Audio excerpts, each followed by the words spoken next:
And action.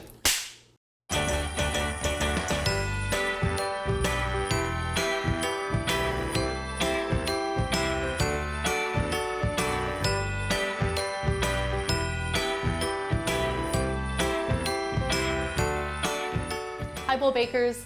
I am really excited for this episode because it is our first ever behind the scenes look at the making of a Bigger Bolder Baking episode. I'm going to make my best ever hot chocolate and frozen whipped cream, and I'm going to share with you how I pick my recipes, and we're going to go all the way through to food photography. Now this bonus video is sponsored by Chromebooks, and I would like to say a big thank you to them for making it possible. Okay, our first step is to pick our recipe. So I have my Chromebook here, it powers up straight away. So what I'm going to do is go to biggerbolderbaking.com because that's where everybody should go to get their baking recipes. The thing about it is I already have a hot chocolate recipe on here. So this is a good recipe, but I want to turn it into Gemma's best ever hot chocolate recipe. So I need to make some adjustments to it. Okay, so this hot chocolate recipe calls for milk, but I am going to go even further than that, and I am going to scratch out half of the milk, and I'm going to add in cream as well, because that's what's going to make it really rich.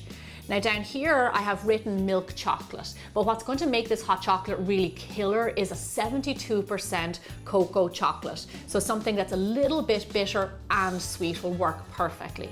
Now I have sugar written here, but I'm going to scratch that out because you don't need sugar when there's already sugar in the chocolate. And I'm going to write optional beside vanilla extract because you can put that in if you want or not. That's totally up to you. Okay, so now I've got my hot chocolate recipe ready to go. Our first step is we're going to make our frozen cream. So into your bowl, pour in some heavy whipping cream and then add a little bit of sugar for sweetness. Now you can use any type of cream at all that will whip up nice and thick. And then we're going to take our hand mixer, and all you want to do is just whip it up until it's nice and stiff. And you can even do this by hand. Hello Ira, where did you come from? Do you realise you're in my shot? I'm just doing my job. How's it looking? Now it's the holidays, so if you want to get a little bit festive, you can always add in a little bit of Cointreau into this cream as well, and that will make it taste so good. This recipe is so easy and it makes such a nice addition to your homemade hot chocolate. Okay, this cream is looking good. Now we're going to take this and put it into a baking tray. So here I have a tray lined with parchment, and I'm just going to go ahead and spread out all my lovely whipped cream.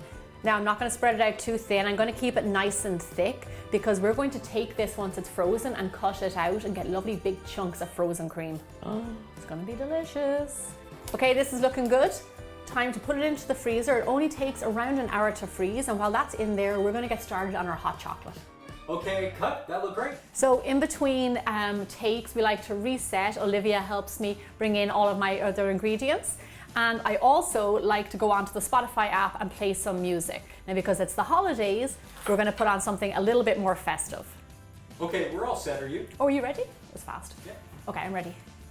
So we're going to start out in a heavy bottom saucepan to make our hot chocolate. Go ahead and add in your chocolate, cream, and milk. Then turn the heat onto medium-low and just let the chocolate melt away until it starts to simmer. So while our hot chocolate is bubbling away, I have some cream that I already froze that's ready to be cut out. So here I have some festive cutters. As you can imagine, I have no shortage of these. I have like hundreds of them. And what I'm going to do is just cut out your shapes of cream. So then just imagine when these go on top of hot chocolate, how pretty they look. Then you also get the nice contrast of the hot chocolate and the cold frozen cream. You can do any shape you like if you have star cutters, anything at all. Once all your cream is cut out, we're going to pop it back into the freezer and make sure it's nice and cold, ready for our hot chocolate. Okay, so it's been a few minutes and our hot chocolate is starting to simmer. Now you do want it to come to a simmer because it actually thickens up the chocolate. And as you can see here, this is the kind of chocolate that gets really thick. And that's what makes it the best ever hot chocolate. So just a few more stirs and our hot chocolate is done.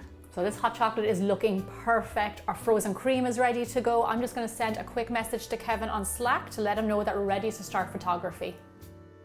So a huge part of Bigger Bolder Baking, and my favorite part, is the food photography. But you probably don't know that myself and Olivia have to hustle really fast to get the photos done before we taste anything, because the food has to be looking in tip-top shape.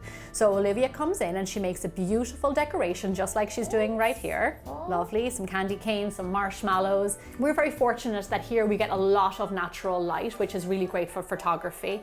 So we take photos. Now, one really important thing is the thumbnail for YouTube, because we need that to be killer so you guys click on it every single Thursday. So I'm gonna upload these to Google Drive so I can edit them on the go. Okay, my photos are uploaded and they're ready for me to edit on the go, which is exactly what I need. And I finally get to taste my hot chocolate after all of that work. Oh man. You know what this is? The reason I call this best ever is because it is rich, it is not too sweet, it is stick to your ribs kind of hot chocolate that's perfect for winter. I absolutely love this recipe and I really hope you try it out. Thanks again to Chromebooks for this bonus video, and for more information about Chromebooks, click the link in the description box below this video. And I'll see you back here really soon for more bigger, bolder baking. Cheers. And cut. Are you gonna share? Sure, try some, it's really good. Did you see the photos?